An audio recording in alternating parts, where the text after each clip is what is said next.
Salve, salve, meu querido aluno, minha querida aluna! Dando sequência, dando continuidade, este é o último bloco que vamos trabalhar, o item 2 do edital do concurso do INSS, da Autarquia Previdenciária INSS, responsável pela previdência em nosso país, o Regime Geral de Previdência Social.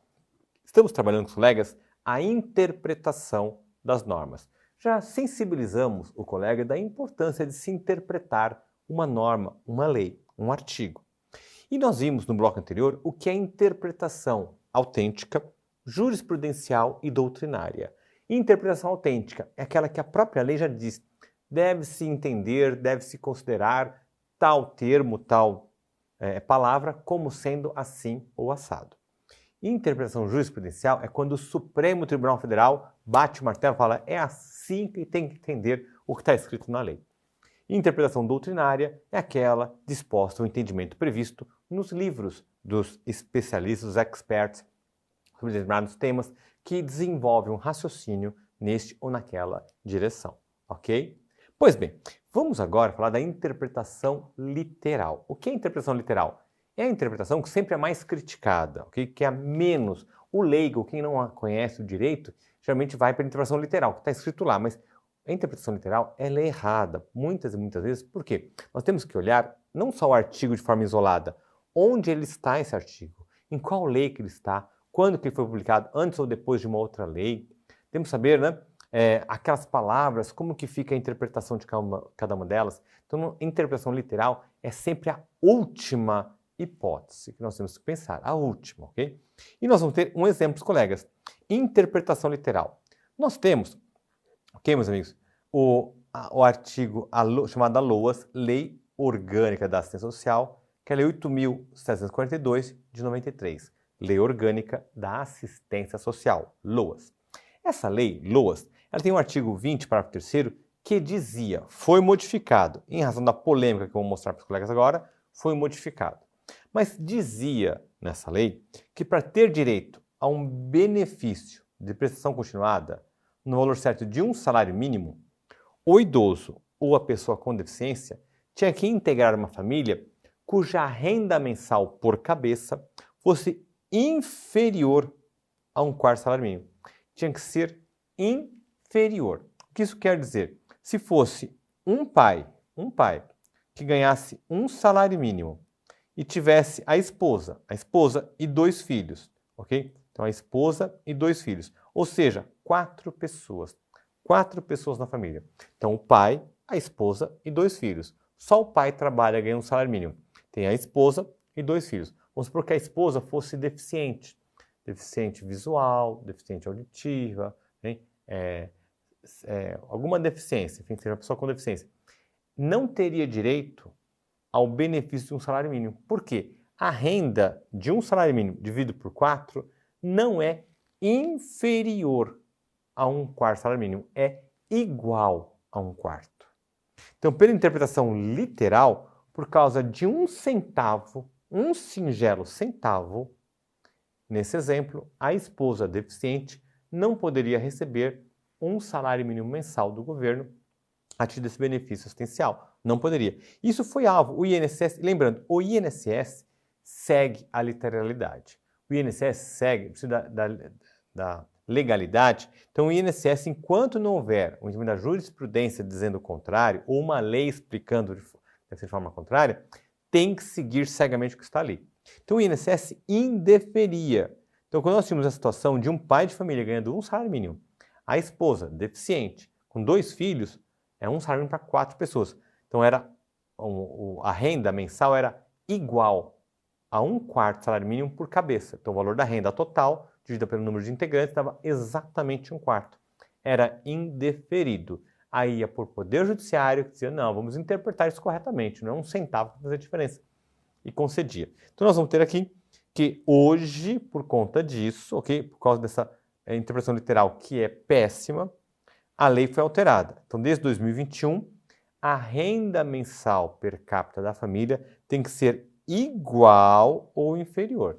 Então, pode ser igual. Então, agora, se é um pai de família, tem uma esposa e 2 filhos menores, a renda, só ele trabalha, tem um salário mínimo de renda, a renda é igual a um quarto salário mínimo. Então, um salário mínimo dividido por 4 dá igual a 1/4 salário mínimo. Vai dar direito ao benefício. Entendido? Perfeito? Mas antes a interpretação literal proibia, não poderia ter essa concessão, certo?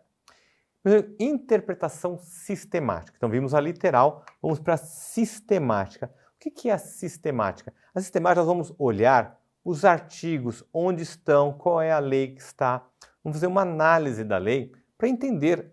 Não podemos olhar um artigo de forma isolada. Se você olha só um artigo de forma isolada, você não consegue compreender muito bem. Então, a interpretação sistemática é aquela que nos fala, por exemplo, do artigo 80, que diz, olha, o artigo 80 ele nos fala do benefício chamado auxílio-reclusão. Auxílio-reclusão. O benefício de auxílio-reclusão,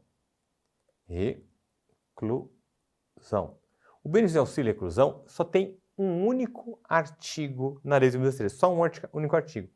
E esse artigo nos fala, olha, o que faltar, o que não estiver escrito aqui, o que eu, legislador, não mencionei, você pega, naquilo que for possível, o que está escrito para pensão por morte. Então, para pensão por morte, você aplica subsidiariamente. Okay? Por exemplo, não tem, quando fala do auxílio-reclusão, nesse artigo 80, não fala sobre o termo inicial. A partir de quando deve ser concedido o benefício de auxílio-reclusão? A partir de quando? Não fala. Aí nós temos que olhar lá na pensão por morte. Lá na pensão por morte diz que a pensão por morte é devida desde a data do óbito do segurado. Desde quando o segurado falece, é devido o benefício de pensão por morte.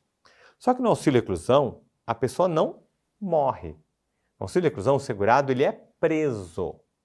Então nós temos que entender, mas a lei permitiu isso. Falou, olha, você tem que buscar o que não tiver aqui, busca aplicar como se fosse pensão por morte. Bom, aqui a pessoa não morreu, a pessoa foi presa. Então é da data da prisão, ok? Trazendo um paralelo, fez uma análise sistemática, ok? Sistematizando. O que se aplica à pensão tem que se aplicar ao auxílio-reclusão. Então, o benefício vai ser devido desde a data que for preso o segurado. Que na pensão por morte desde a data que ele tiver morrido, tiver falecido, então da data da prisão. Então, análise sistemática. Então, nós vamos olhar outros artigos da lei para complementar e chegar onde nós precisamos chegar na resposta buscada, ok? Que não tem da lei. E temos a interpretação teleológica. O que é a interpretação teleológica? A interpretação teleológica é aquela da finalidade da norma. É a finalidade. Qual é a finalidade da norma? Um exemplo. Vamos pensar no supermercado. Então, teleológica é a finalidade. Tem que ver qual era a finalidade do legislador. Vamos pensar, por exemplo, na norma, o Estatuto do Idoso, o Estatuto da Pessoa Idosa. De acordo com o Estatuto da Pessoa Idosa, o supermercado tem que ter caixa de atendimento aos idosos. Ok? Certo? Então, o que o Estatuto do Idoso diz? Olha, no supermercado tem que ter caixa de atendimento exclusivo dos idosos. Certo? Perfeito?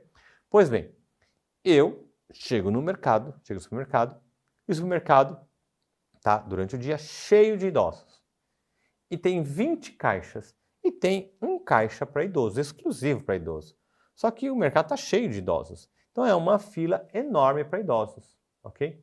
Pergunto, nessa hipótese, um idoso poderia ir num outro guichê que não é atendimento exclusivo de idoso? Ele poderia ir? O rapaz que está no caixa diria, não, o senhor é idoso, tem que ir lá naquela fila. Mas tem um caixa só, tem 500 idosos. Não interessa, lá é exclusivo de idoso. É essa a intenção da lei?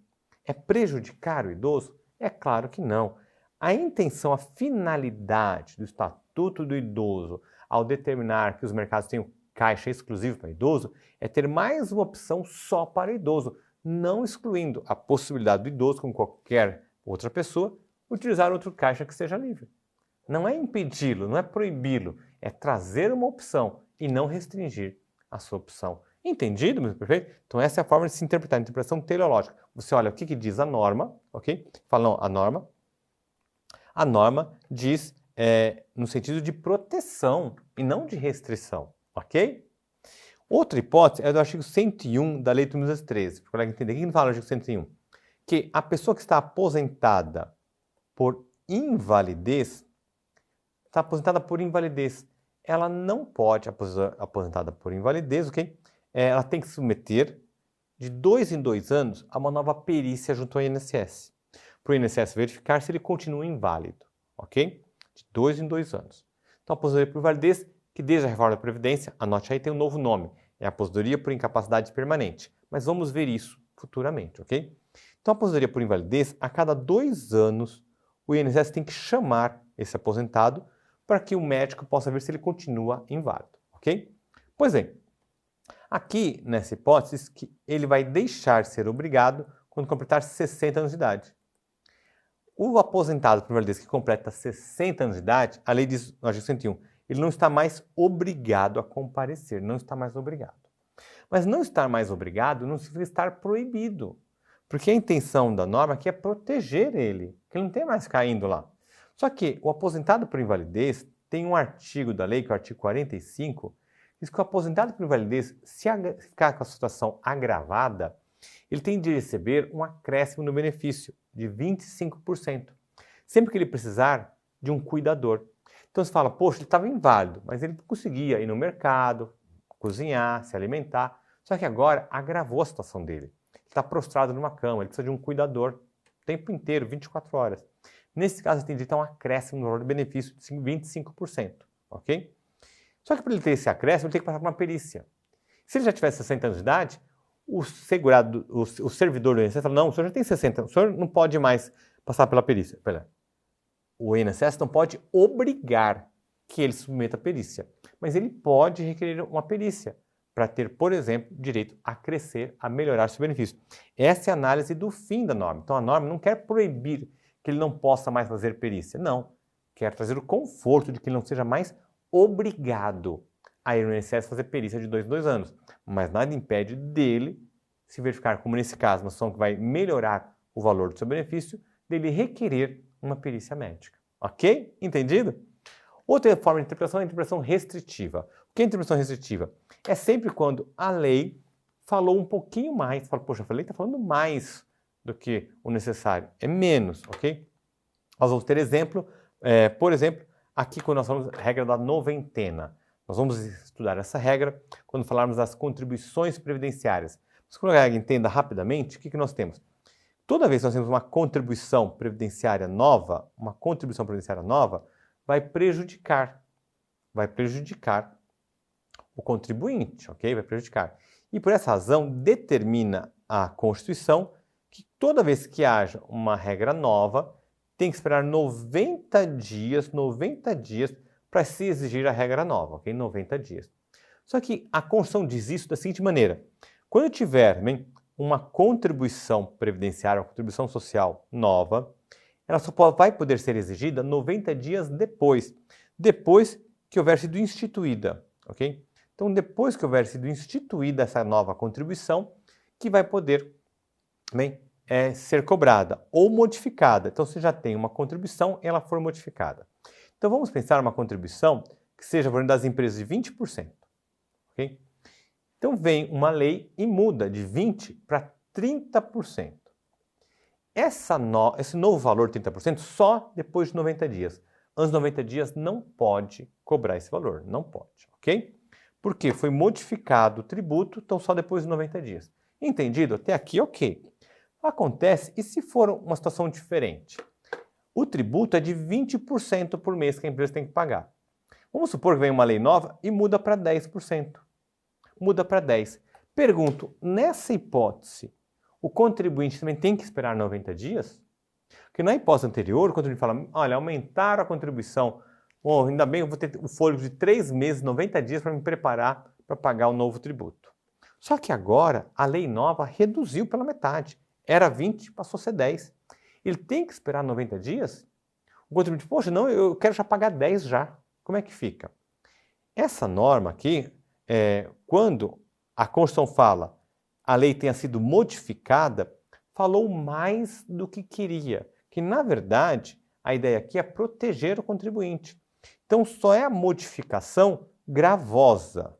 Só a modificação gravosa. A modificação benéfica não precisa aguardar 90 dias.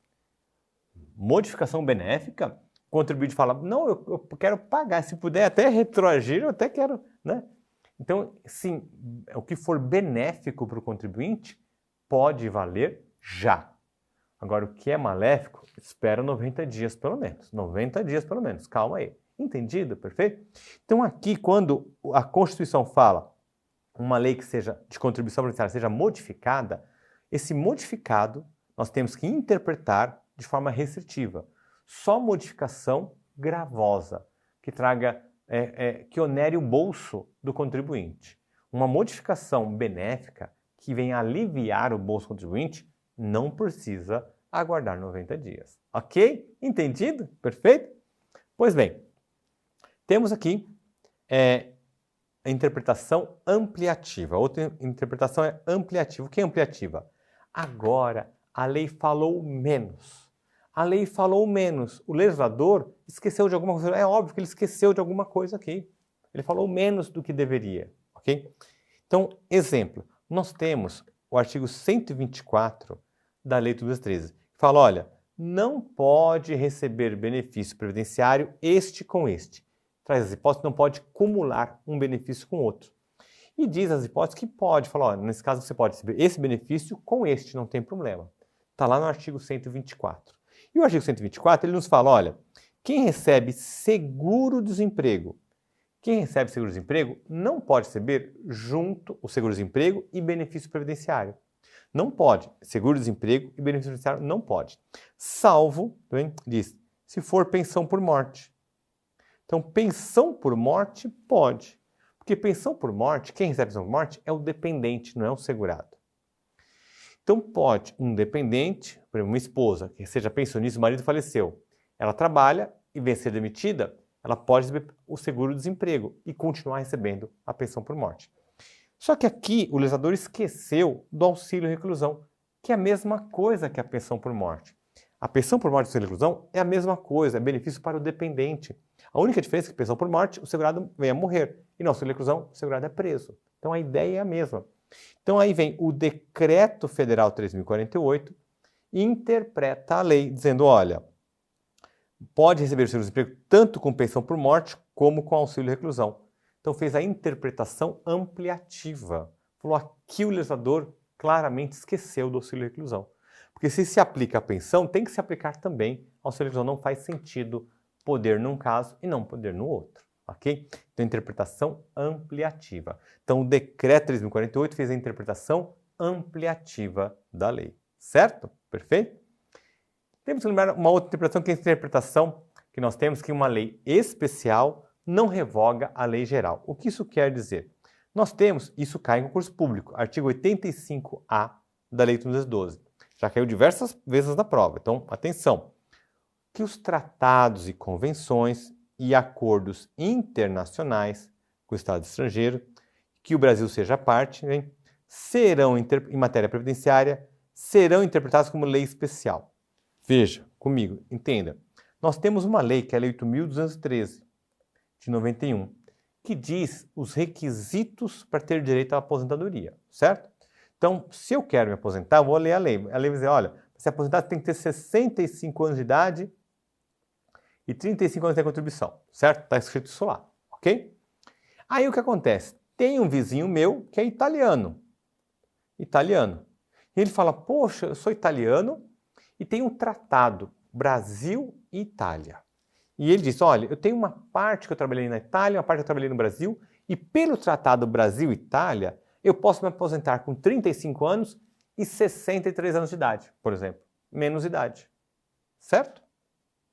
Aí pergunta, essa regra, eu posso falar, não, então eu quero essa regra para mim também, eu não quero com 60, eu quero com 63 também. Então eu quero também me aposentar de acordo com o acordo internacional Brasil-Itália. Mas esse acordo Brasil-Itália só abrange as pessoas daquele acordo, que são os italianos do Brasil e os brasileiros na Itália. Só. Quem não é italiano no Brasil e quem não é brasileiro lá na Itália, não se aplica esse acordo. Ok? Perfeito? Então, esse acordo não muda a nossa lei. Esse acordo não muda a nossa lei. Ele só vai ser aplicado para aquelas pessoas. Por exemplo, o acordo Brasil-Japão só serve para o brasileiro lá no Japão e para o japonês aqui no Brasil. Só. Quem não é japonês, seja no Brasil, não se aplica o acordo Brasil-Japão. Entendido? Perfeito?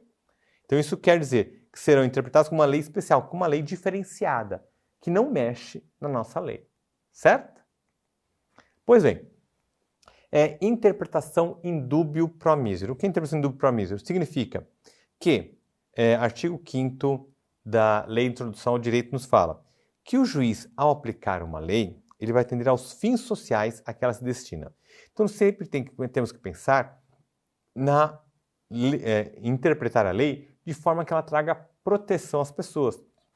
Se tiver uma interpretação que a pessoa fica desprotegida e outra que ela fica protegida, deve-se dar preferência àquela norma, à interpretação que venha proteger a pessoa. Certo?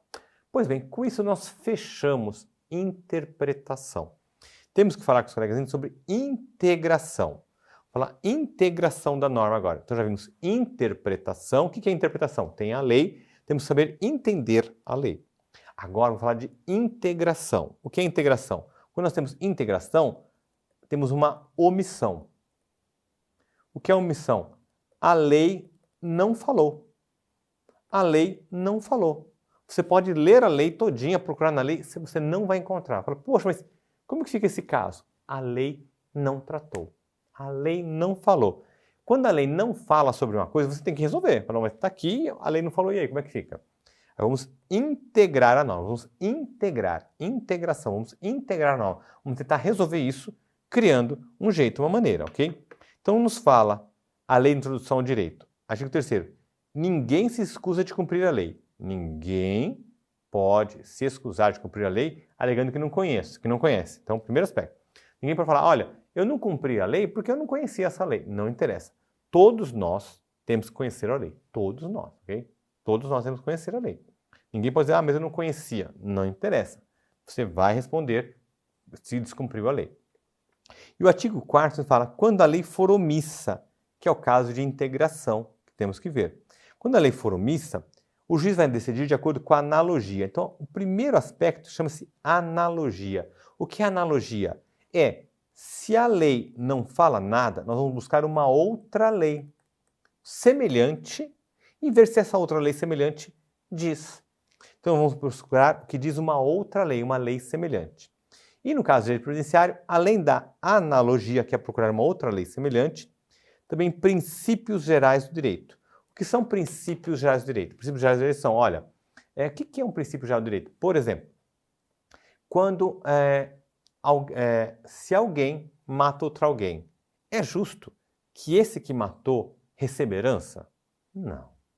É um princípio do direito que ninguém pode herdar com as mãos sujas de sangue, ninguém pode se locupletar com a própria torpeza, ninguém pode praticar o mal e ter vantagem. Esse é o princípio do direito, ok? Então nós temos que buscar esses princípios do direito. Então aqui, para ilustrar, vejam só. Então primeiro, toda vez que a lei for silente em direito previdenciário, temos que buscar analogia. A analogia é a primeira solução, ok? A segunda e última são os princípios gerais do direito. Princípios gerais do direito, ok? Então vejam só. Nós tivemos um caso, rapidamente, nós já está escutando, é o seguinte, nós tivemos um exemplo da Susana Richthofen. Quem foi Susana Richthofen? Susana Richthofen foi uma estudante de direito, ela tinha 19 anos de idade e cursava direito na PUC de São Paulo. E um belo dia, ela com o namorado, resolveram, ao invés de sair para comer uma pizza, ir para a casa dela e matar os pais dela, pensando na herança, ok? Pois bem, ela voltou para a casa dela, foi condenada, depois ela matou o pai, matou a mãe, perfeito? Pergunta-se, o pai era segurado do INSS, trabalhava, contribuía. A mãe também era segurada do INSS, trabalhava, contribuía. O pai morreu, a mãe morreu. Ela era filha, tinha 19 anos de idade. Tinha direito à pensão por morte? Sim ou não? Ela foi ao INSS e requereu a pensão por morte. O servidor do INSS olhou e disse, poxa, está aqui, olha, Susana Richthofen, ela que matou os pais, está aqui no jornal. O servidor, na época, concedeu o benefício de pensão por morte. Concedeu o benefício de pensão por morte. Por quê? Não tinha na lei proibição. A lei não proibia, não proibia, não proibia, ok?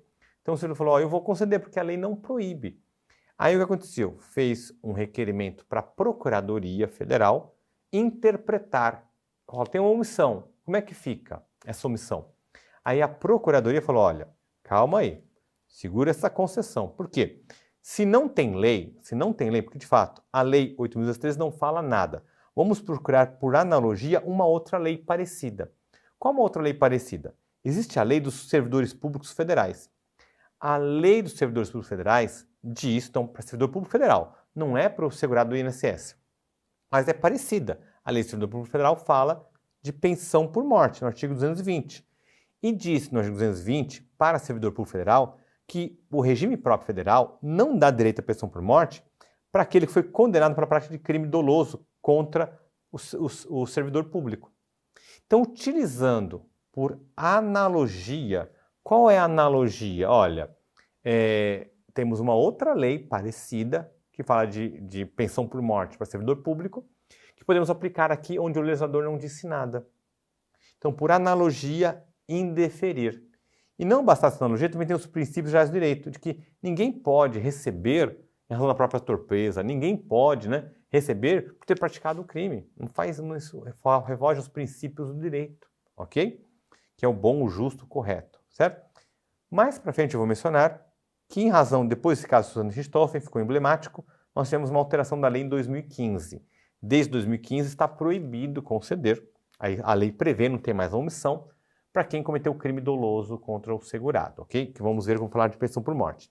Mas nesse momento eu quero que o colega entenda, com esse caso de Suzane Richthofen, que a lei era omissa, não falava nada. E para resolver teve que se buscar uma outra lei parecida, que chama-se analogia, ok?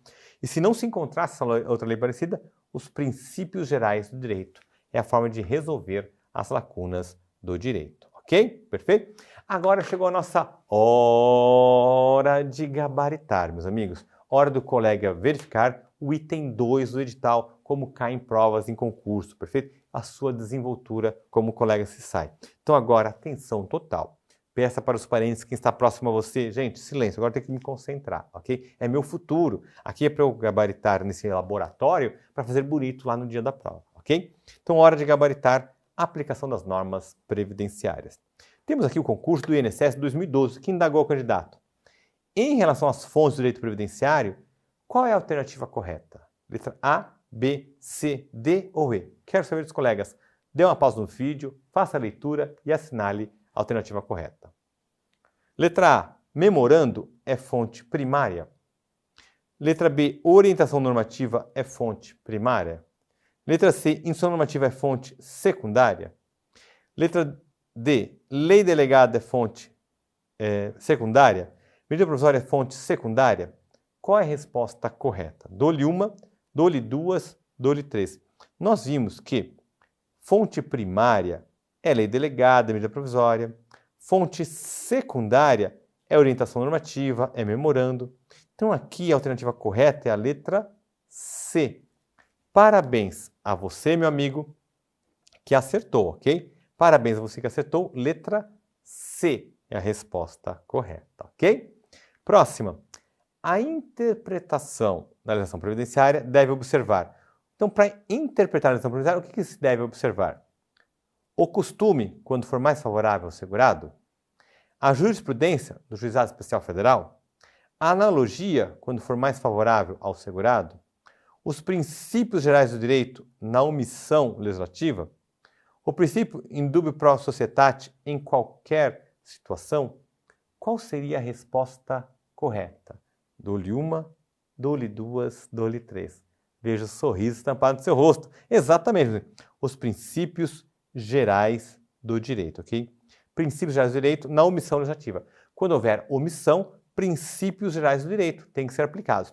Também é analogia, mas a letra C está incorreta, que ela diz só quando for mais favorável. Não, analogia não é quando é mais favorável.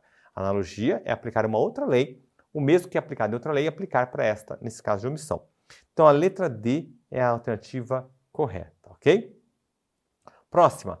Acerca da legislação previdenciária, especialmente no que se refere às suas fontes, autonomia, vigência e interpretação, julgue os itens que seguem.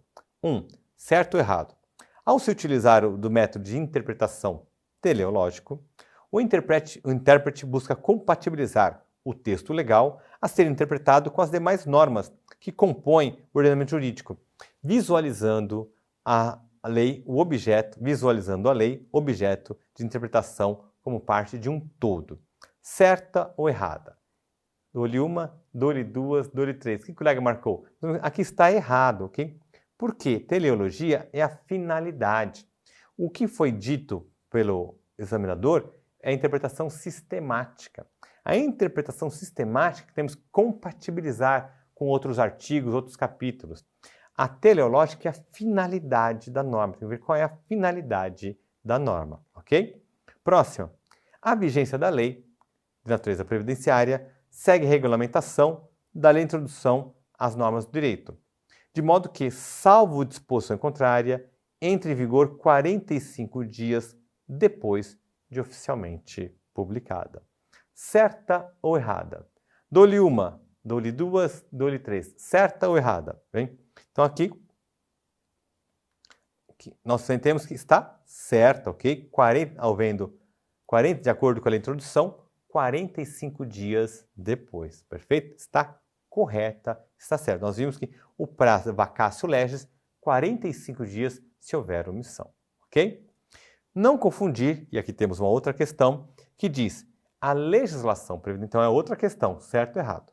A legislação previdenciária, tanto em matéria de benefício como de custeio, submete a uma das regras gerais, presente na introdução, passando a viger 45 dias após sua publicação, ressalvadas as estipulações em contrário. Certo ou errada?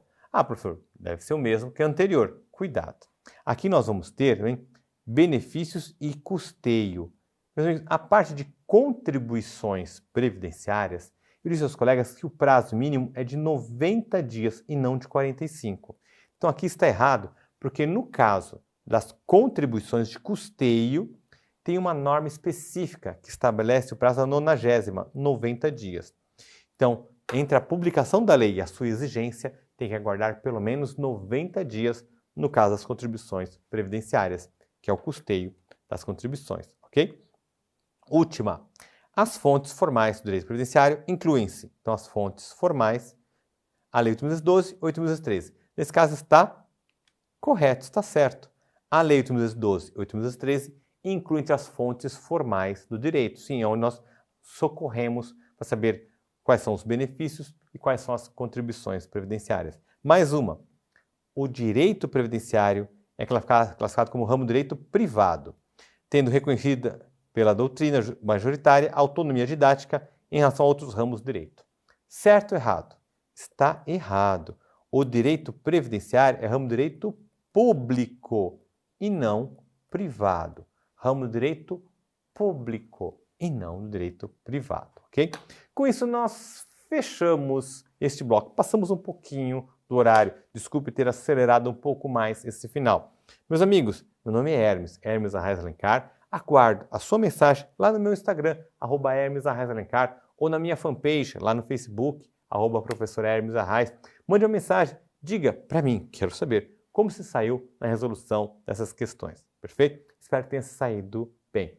Quero desejar bons estudos, um forte abraço, sucesso. E lembrando que esse professor é autor de livros, como Direito Previdenciário para Concursos Públicos, pela editora Saraiva Jur, disponível com cupom de desconto lá no site editoradoredireito.com.br. E também da obra Manual do Direito Previdenciário, imprescindível para quem quer conhecer e bem o direito previdenciário. Meus amigos, desejar bons estudos, um forte abraço, sucesso e até logo mais. Vamos inaugurar o item 3 do edital, que já antecipo, é bastante indagado no concurso público, o item 3 que veremos. Até logo mais.